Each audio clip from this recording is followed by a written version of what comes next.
Welcome back to Hold My Banner. Adam and Ante back with you. So we talked about possibility of Damian Lillard signing with the Celtics. We talked about a couple of the new faces to the Celtics roster, and Josh Minott, and also Luka Garza, who the Celtics signed as well. Yeah. But those aren't the big moves that the Celtics have made so far. Obviously, the Celtics trading away Drew Holiday and Kristaps Porzingis, part of a salary dump, and then bringing a couple of other players to the roster. Let's start with Anfernee Simons. We'll talk about George Niang in a second, local guy.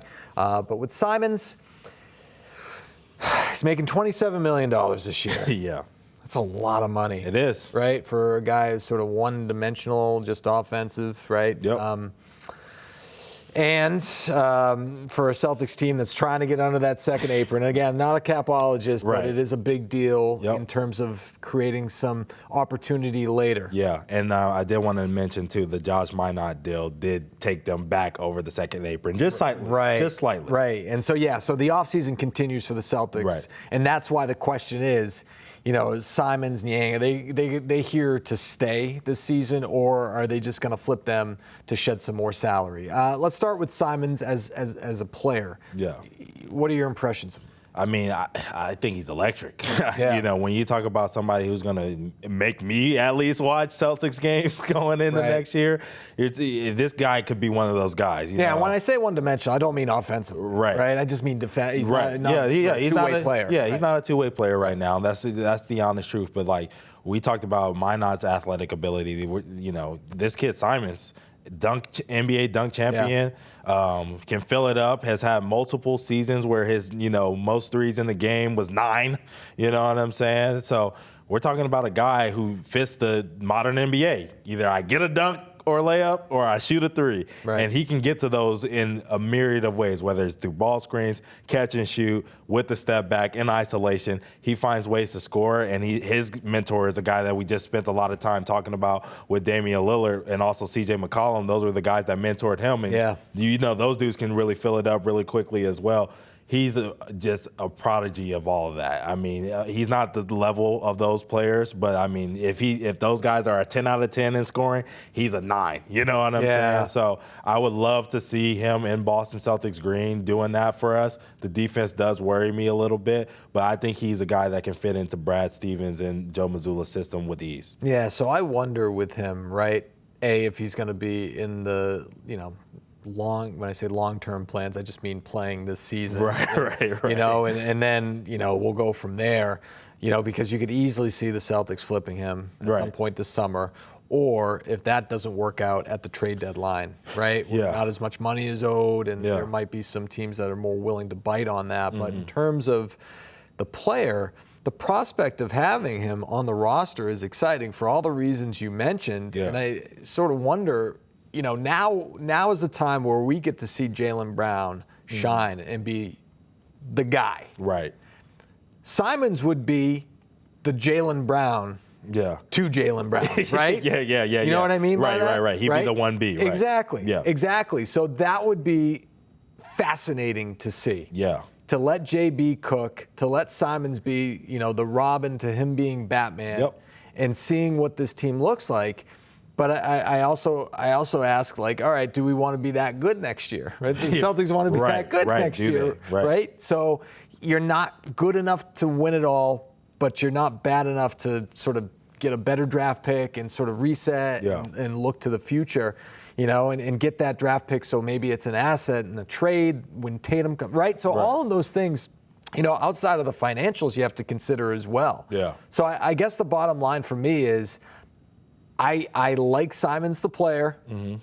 I don't necessarily want to see him on the Celtics roster if it means it's not going to help them the season after next. Yeah. That makes sense? It does make sense. Now, if we're going to talk about trading him, because that's kind of what it seems like you're alluding to a little bit. I have some team, or just a team that I want to You always do. You always got something cooking, baby. I love it. Austin Ainge left the front office over here. And he went to Utah with his dad. They got a guy over there that they're talking about trading in Walker Kessler. Okay. He's got an expiring deal this year as well. Yep. Making about $8 million. That could be something that could help the Celtics really easily get under the cap. Now, they're asking for 2 first-round picks. I don't see the Celtics giving up 2. I can see them giving up 1. Right. They have a myriad of second-round picks, 5. Over the next 2 seasons, they could probably give up 1, Simons, and maybe 2 of those second-round picks over the next 2 years, and maybe see if Utah wants to get a deal done there.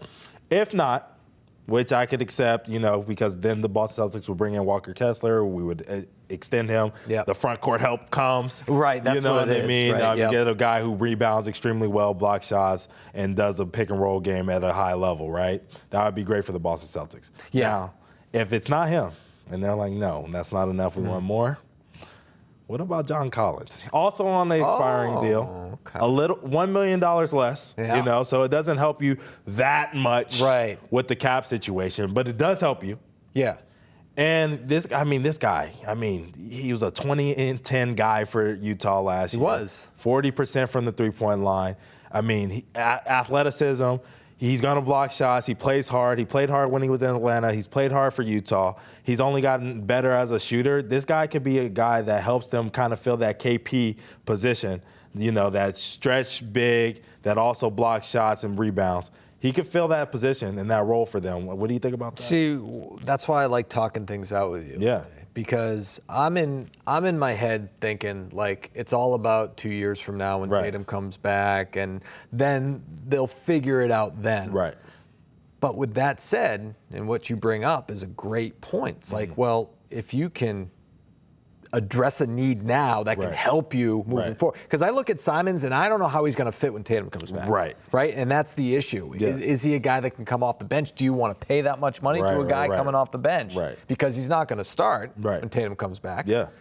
But a guy like John Collins would fit. He fits a need now and in the future. Mm-hmm. So I like where your head's at. And that's where I was going with it, too.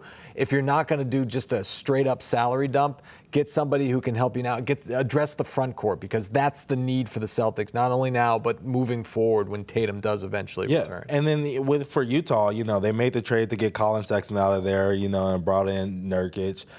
They made the trade, they ended up waiving Jordan Clarkson. So they lost their kind of like electric scorer, guy that in their offense. Now, they might just be saying, hey, we don't need those guys, right? But they also could be in the market of getting another a little bit older guy to fit in with all of their young guards that they have on their roster who can automatically score. And they'd say, hey, we have all these other bigs that can take care of the defense. Here's the other thing, too, Ante. Danny Ainge, I don't know if you realize this, but he has a history of making deals with friends. You're right. He had a friend by the name of Kevin McHale in Minnesota all the way back in the day. Yeah. Made a deal with him. Loves Brad Stevens. Yeah.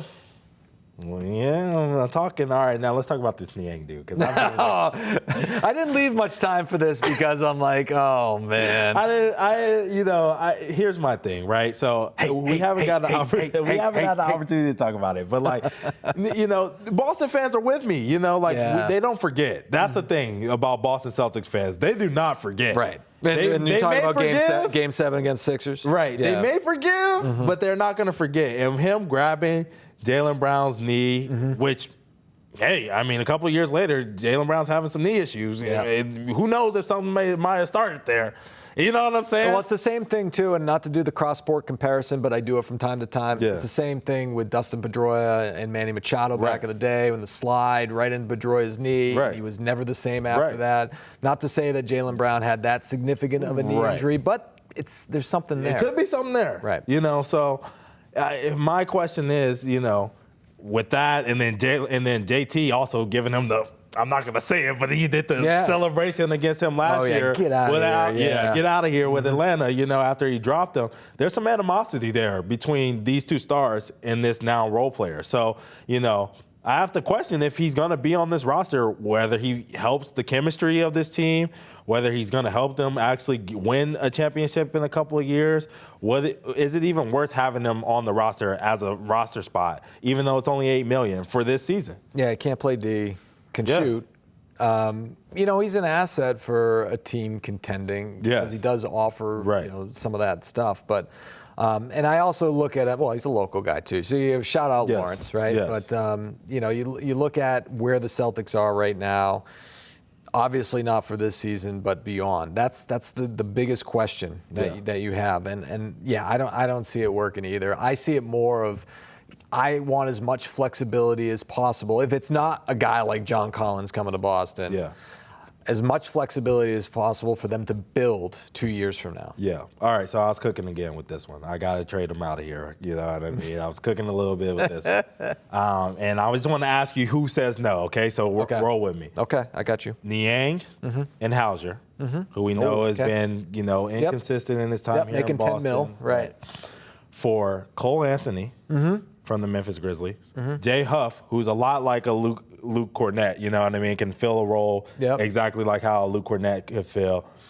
And Scottie Pippen Jr., who had a fantastic year with the Memphis Grizzlies last year. Yeah, man, I like that. I like that. Yeah. I like the fact that you bring Scottie Pippen Jr. in here, right? Because it sounds silly, but it's a name that people recognize. Yeah. It's something that fans, right? You're going to want a reason. If you're a Celtics fan, you're going to want a reason to watch this team this year, right? And you know the situation with Tatum, and but it's like, oh, Scottie Pippen. I know that name. Right. I mean, seriously. As dumb as that sounds, and not to take away from the player. The player, right. But you know how that works. Yeah, and it definitely works. I mean, the thing is, I see this as a good deal for both teams, right? Yeah. One, the Celtics are clearly taking flyers on younger players. These are guys who are all under 27. I think Jay Huff's the oldest guy there at 27. The other two guys are under the age of 25, and Cole Anthony and Scottie Pippen Jr. But they're taking flyers on guys to see if they can, increase their role and continue to develop as Boston Celtics and buy into the system, right? Yeah. Scottie Pippen Jr., offense, defense, 3-and-D guard. He can automatically come in and help fill in that guard depth that the Celtics need right now, right?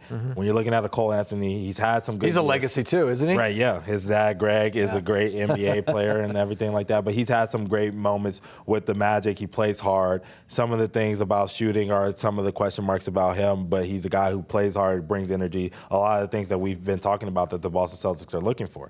And then when you're the Memphis Grizzlies, when they're losing guys like Luke Kennard to free agency and everything like that, they're looking for shooters. So if you can get a Sam Hauser who can come in and automatically shooters, they tied up some of their shooters in like Cam Spencer and stuff like that because they obviously want to keep those guys in house.